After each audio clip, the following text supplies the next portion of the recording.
The KKK is threatening to use lethal force against Ferguson protesters, and they're doing this because they feel threatened. They think that their own family members are in danger because these peaceful protesters, in their eyes, aren't actually peaceful. Now, these are members of the Missouri-based Ku Klux Klan. I can never say that properly, but they sent a chilling message in Ferguson claiming that they will use lethal force. They sent out these flyers, so that's exactly what they look like. Now, this is the Traditionalist American Knights of the KKK. They distributed the flyers and they told the protesters that they have awakened a sleeping giant. All right. Now, MSNBC host Chris Hayes did this really great interview with Frank Ancona. He is the leader of this particular KKK chapter. And hear his reasoning. Here's what he has to say about this whole situation. Gunshots in the area are reporting a spike in sales. And now the Traditionalist American Knights of the Ku Klux Klan are sensing an opportunity, distributing flyers around the St. Louis area that read, quote, "Attention to the terrorists masquerading as peaceful protesters. You have awakened a sleeping giant. The good people of St. Louis County of all races, colors, and creeds will not tolerate your threats of violence against our police officers, their family, and our communities. We will use lethal force as provided under Missouri law to defend ourselves." Joining me now is Frank Ancona. If you and the remedy under the law, under the law is to shoot someone? The flyer says, Frank, if you read it, it says defend. It talks about defense. So in order to defend yourself, that means you're being attacked. It seems like you are attempting to bring about the exact same thing that you're saying you're against. No, actually, it's addressing the people who are making these terroristic threats. I mean, the only person making a terroristic threat is someone who's sending out a flyer saying that they're going to use lethal force. And I like that they use that caveat of self-defense.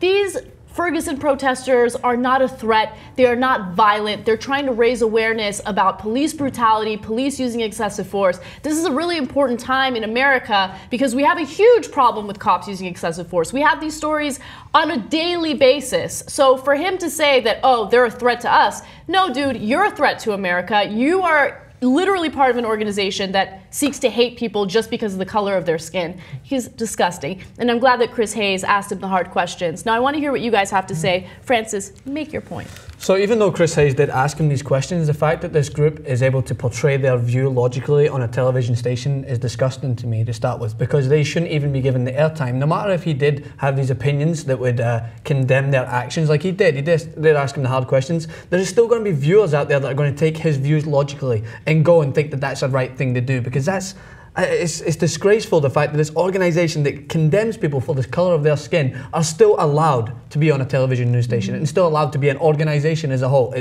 It gives me like severe problems when I think about this. So you and I do disagree on that. Now I absolutely despise the KKK. Yeah. I hate neo-Nazis, extremists, all of that. But at the same time, I think it is important to expose and reveal the fact that racism is still alive and well today in certain parts of the country. Yes. And there's literally still an organization that is based on condemning people based on the color of their skin. Yeah. So the reason why I think that's important, Francis, is because we have people in the country that will make the argument that since we elected a biracial president, we don't have issues with race anymore. That we have come a long way, there's no question about that, but there's still a long way to go. So for Chris Hayes to bring this guy on, I think is important because it sends a message that these assholes, these crazy ass people still exist. Yeah, and I agree with that perspective. I still think that he's given a platform to explain his prejudices and what he thinks is going to happen. And I think I completely agree. For people that think progressions have been made in the US and that race is no longer an issue, that's a silly argument, because I mean, since I've came to the United States, I've never seen racism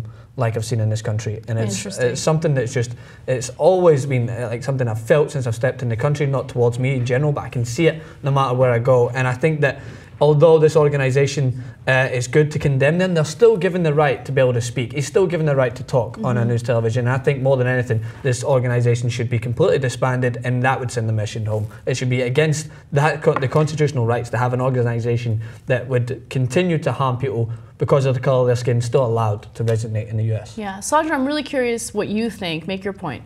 For me, well, one, it was a fascinating interview, and at one point, the Grand Wizard he calls the protesters criminals. Like, he immediately is already assuming that they're going to break the law, and so there's a sense that he already has assumed the worst about people he doesn't really understand, and he hasn't tried to understand. He's just, you are criminals, and I'm going to kill you if you're out of line. That's basically what he's saying. For me, when I look, you know that friend who dates the wrong person and doesn't get why they're violent toward them, or, you know, like the abusive partner? If you listen to just his voice, you could tell that there's something off about him. And if you just mute it and just watch his face, there is something off about his eyes and his body language. And so it's interesting how some people don't have that intuition about when someone is clearly off in a possible mental illness way, or just totally fractured from reality. So it's interesting because we seem to be able to sense that. But I don't even have to listen to what he's saying to know that there's something off about this guy. Yeah, don't go on a date with him. No, of course not. Okay, so here's the question. What's one group of people you wish would just go away or shut up? Francis, I mean, you've already made your point kind of clear on this, but is there another group that you might feel passionately about? I don't know. I mean, it's a similar idea with Al-Qaeda and ISIS, is that they're still spoken about so regularly in the media, and I think with them it does have to be mentioned that it comes across in the media because people need to be informed more about their beliefs, and they're not all classified under Islam views, and these are radical Islamism, and this is what I'm thinking about.